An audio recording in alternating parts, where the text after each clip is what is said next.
दादा भारत रत्न तो पोता भाजपा रत्न। जी हां दोस्तों, मैं बात कर रहा हूं किसानों के मसीहा चौधरी चरण सिंह और उनके पोते राष्ट्रीय लोकदल अध्यक्ष जयंत चौधरी की। पश्चिम उत्तर प्रदेश में किसानों की राजनीति से लेकर देश के सबसे शक्तिशाली प्रधानमंत्री पद पर आसीन होकर इतिहास रचने वाले चौधरी चरण सिंह को भारत रत्न से सम्मानित किए जाने की घोषणा प्रधानमंत्री नरेंद्र मोदी ने सोशल मीडिया पर क्या कर दी कि पूरे देश की राजनीति में मानो भूचाल आ गया। नमस्कार दोस्तों, वीवीआईपी न्यूज के इस नए एपिसोड में मैं राज कौशिक आपका स्वागत करता हूं, आपको प्रणाम करता हूं। दोस्तों, जैसा कि मैंने कहा, दादा भारत रत्न तो पोता भाजपा रत्न। दरअसल जिस तरह से जयंत चौधरी ने प्रधानमंत्री नरेंद्र मोदी का आभार व्यक्त किया है, उन्होंने कहा तो यह है कि नरेंद्र मोदी ने उनका दिल जीत लिया, लेकिन हकीकत यह है कि जयंत चौधरी ने भाजपाइयों का दिल जीत लिया है, इसीलिए भाजपाई उन्हें अपना रत्न मानने लगे हैं। दोस्तों, समाजवादी पार्टी के जो नेता कल तक कह रहे थे कि जयंत चौधरी बहुत समझदार हैं, वो गठबंधन छोड़कर कहीं नहीं जाएंगे, वो अब इधर उधर बगले झांकते दिखाई दे रहे हैं। उधर चौधरी चरण सिंह को भारत रत्न मिलने की घोषणा के बाद प्रेस कॉन्फ्रेंस करके जहां जयंत चौधरी ने प्रधानमंत्री नरेंद्र मोदी के लिए कहा कि उन्होंने दिल जीत लिया है, वहीं इस बात को कहकर करोड़ों भाजपा समर्थकों का दिल खुद जयंत चौधरी ने जीत लिया।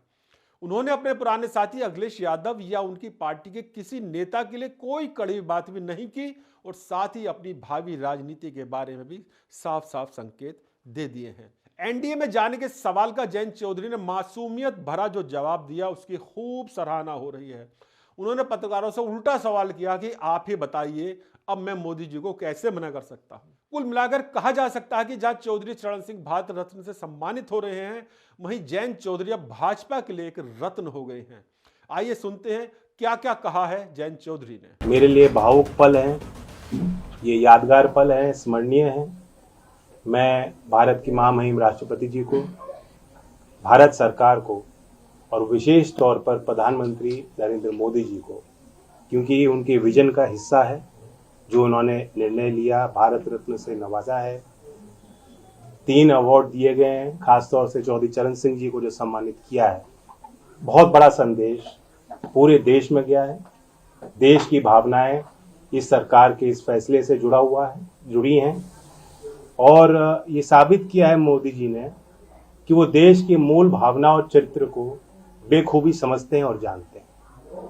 बहुत समय से गांव के लोगों में एक टीस थी कि जो उनके बीच के व्यक्ति, इतने बड़े राजनेता, बड़े बड़े पदों पर रहते हुए, उनके लिए जिन्होंने जीवन पर्यंत संघर्ष किया, ऐतिहासिक निर्णय लिए, जिनका प्रभाव आज भी कमेरा वर्ग, किसानी और मजदूरी कर रहे लोगों पर पड़ता है, चौधरी चरण सिंह जी, जो आज तक कोई भी पूर्व की सरकार नहीं कर पाई, वो फैसला बेबाकी से नरेंद्र मोदी जी के विजन से और प्रयासों से और उनके समर्पण भाव के कारण हो पाया। तो मैं फिर कोटि कोटि धन्यवाद देता हूं, आभार व्यक्त करता हूं। जो आज मुख्यधारा में लोग नहीं हैं, उनकी हिम्मत बढ़ाने का फैसला आज भारत सरकार ने लिया है। कुछ ही लोगों के जो मुख्यधारा में रहे, हमेशा से उन्हीं के हाथ में फैसले लिए गए हैं, उन्हीं के माध्यम से फैसले लिए गए हैं और अब एक नए भारत में ये सारी चीज बदलती दिख रही है। देखिए, कोई कसर रहती है। आज मैं किस मुंह से इनकार करूं आपके सवाल।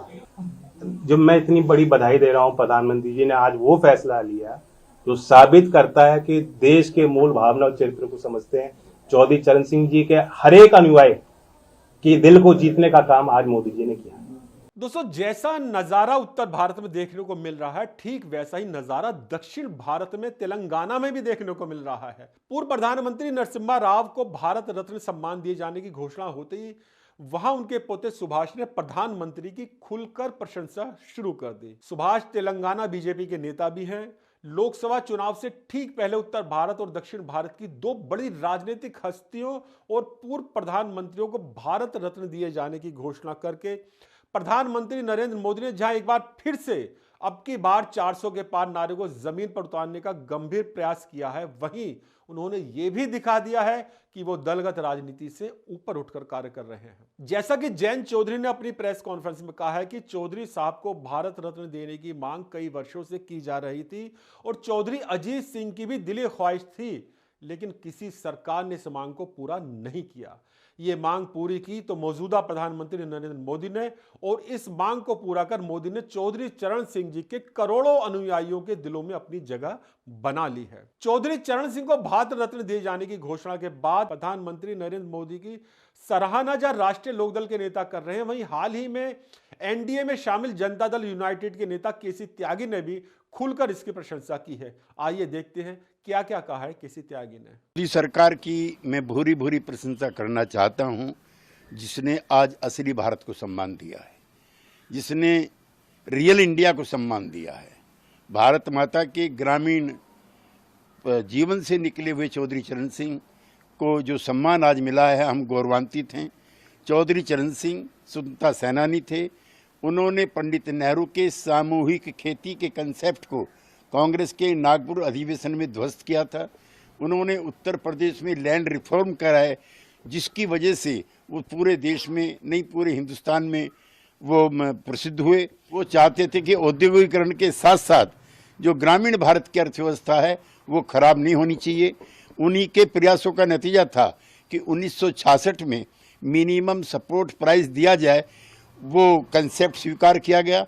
आज समूचे भारत के साथ साथ मैं भी उनके चरणों में अपनी श्रद्धांजलि भेंट करता हूं। मित्रों, भारत रत्न यूं तो पहले ही बहुत से नेताओं को दिए गए हैं, लेकिन जैसी प्रतिक्रिया चौधरी चरण सिंह को भारत रत्न दिए जाने की घोषणा के बाद देखने को मिल रही है, वैसा कभी देखा गया है।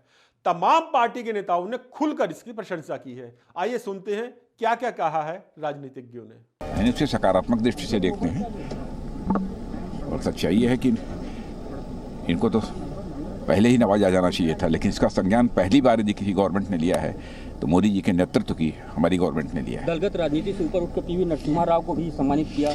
नहीं, बराबर दलगत राजनीति से ऊपर उठकर ही हम लोग इस प्रकार के फैसले करते हैं। आदरणीय प्रधानमंत्री नरेंद्र मोदी जी का आभार प्रकट करता हूं। चौधरी चरण सिंह जी किसानों के बड़े नेता थे, पूरे देश में उनका नाम था, और किसान आज पूरे एक किसान पूरे देश का, खासकर उत्तर प्रदेश का बहुत ही आह्लादित है, प्रसन्न है कि किसानों के प्रति उनके लगाव को देखते हुए, उनके संघर्षों को देखते हुए भारत सरकार ने जो निर्णय लिया है, इसके लिए आदरणीय प्रधानमंत्री जी का आभार हम सब प्रकट करते हैं और पूरे प्रदेश के किसानों को, देश के किसानों को बहुत बहुत बधाइयाँ देते हैं। बहुत बधाई। और चौधरी चरण सिंह जी के लिए मांग समाजवादियों ने भी की थी अभी कुछ दिन पहले, आपको याद होगा। और जितने लोगों को भी भारत रत्न मिला है, मैं उनको बहुत बधाई और शुभकामनाएं देता हूं। मित्रों, आपको बता दूं कि चौधरी चरण सिंह का गाजियाबाद से भी बहुत गहरा नाता रहा है। 28 जुलाई 1979 से 14 जनवरी 1980 तक प्रधानमंत्री के रूप में भारत की बागडोर संभालने वाली इस महान शख्सियत का जन्म 23 दिसंबर 1902 को बाबूगढ़ छावनी के पास गांव नूरपुर के एक जाट परिवार में हुआ था।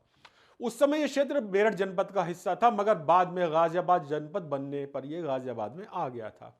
फिलहाल यह हापुड़ जनपद का हिस्सा है।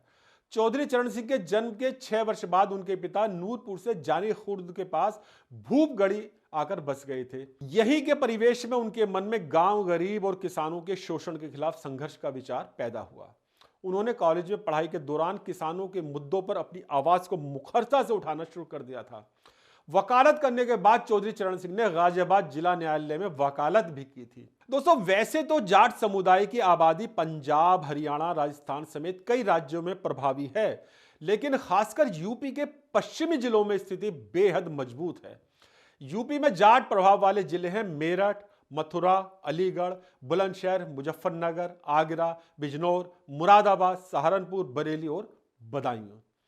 भले ही पूरे यूपी में जाट समुदाय की आबादी 4 से 6% के बीच है, लेकिन जाट लैंड की इतनी चर्चा इसलिए हो रही है क्योंकि पश्चिम यूपी के कुल वोटों में करीब 17% हिस्सेदारी जाट समुदाय की है। दोस्तों, पश्चिमी इलाके की 120 विधानसभा सीटों और 18 लोकसभा सीटों पर जाट वोट बैंक असर रखता है, और इनमें से 30 विधानसभा सीटों पर तो जाट वोट बैंक निर्णायक स्थिति में है।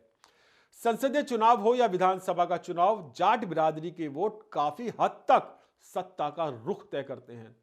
खेती के लिहाज से काफी उपजाऊ इस इलाके को किसान लैंड के साथ साथ जाट लैंड भी कहा जाता है। चौधरी चरण सिंह ने अपने वक्त में कांग्रेस के कद्दावार नेताओं को धूल चटाने के लिए अजगर फार्मूला दिया था। इस फार्मूले का अर्थ जातियों से था। उन्होंने अहीर, जाट, गुजर और राजपूत के मिल जाने को अजगर का नाम दिया था। चौधरी चरण सिंह का यह फार्मूला पश्चिमी यूपी ही नहीं बल्कि पूरे देश में सफल रहा था। चौधरी चरण सिंह सिर्फ जाटों के ही नहीं बल्कि संपूर्ण किसान जातियों के नेता के रूप में सम्मानित हैं। उन्हें भारत रत्न देने की घोषणा कर प्रधानमंत्री नरेंद्र मोदी ने सभी किसान जातियों के बीच अपनी और भाजपा के लिए एक जगह बना ली है।